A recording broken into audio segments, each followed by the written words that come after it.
এই অসহায় বৃদ্ধ মায়ের ঘরে একদম এক হাঁটু পানি। দেখুন তার ঘরের মাঝে সবকিছুই ডুবে গেছে। আমি তার ঘরের যাবতীয় জিনিসগুলো বের করে দিলাম। এখানে আমি ছাড়া, এই দুই অসহায় মানুষ ছাড়া আর কেউ নেই এই অসহায় মানুষগুলোকে সাহায্য করার জন্য। এই বৃদ্ধ মায়ের যে দুইটা মেয়ে আছে তারা একবারও ফোন করে দেখলো না যে তার বৃদ্ধ মা এবং তার যে একজন প্রতিবন্ধী ভাই তারা কেমন আছে। তো আমি তার ঘরের যাবতীয় আসবাবপত্রগুলো আমি বাইরে বের করলাম, মানে একটা শুকনো জায়গায় রেখে দিলাম। দেখায় আমি আপনাদেরকে তার ঘরের এই সব কিছু এই উঁচু উঁচু জায়গায় আমি রেখে দিলাম। এই যে দেখুন, যেখানে একটু পানি নেই বা উঁচু ওই জায়গায় এগুলো সুন্দরভাবে রেখে দিলাম। এবং তার যে কাপড়গুলো, এগুলো কাপড়গুলো সব ভিজে গেছে, মানে বাক্সর মধ্যে যা যা ছিল সব কিছুই ভিজে গেছে। এই যে কাপড়গুলো, এগুলো অনেকেই নতুন কাপড় তাকে দিয়েছিলেন। দেখুন উপরে একটা জায়নামাজটাও ভিজে গেছে, এখানে লুঙ্গি, মানে সব কিছু এগুলো ভিজে গেছে।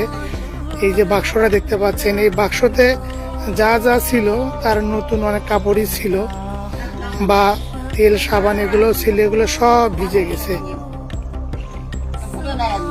দেখুন এই বৃদ্ধ মা তিনি ভিজে কাপড়ে তার চৌকিতে বসে আছে। তার যে চৌকির তোষকটা এটাও ভিজে গেছে, কারণ আর হয়তো কিছুক্ষণের মধ্যেই তার চৌকির উপরে পানি উঠবে।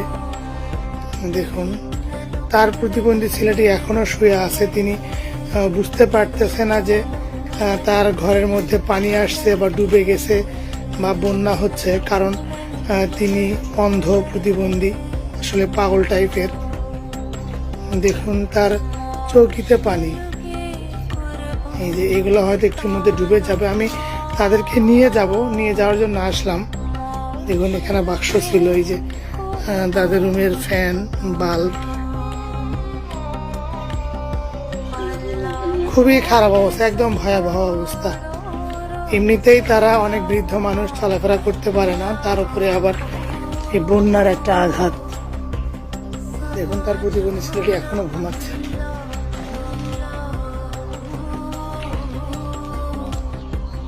তো সকলেই দোয়া করবেন আল্লাহ যেন এই অসহায় মানুষগুলোকে হেফাজত করে।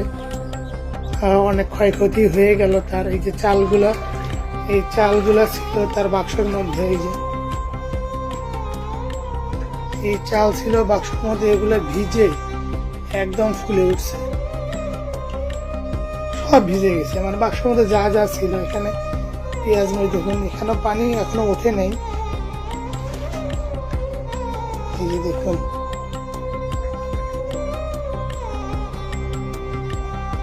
আমি বসে আছি, তাদেরকে নিয়ে যাব।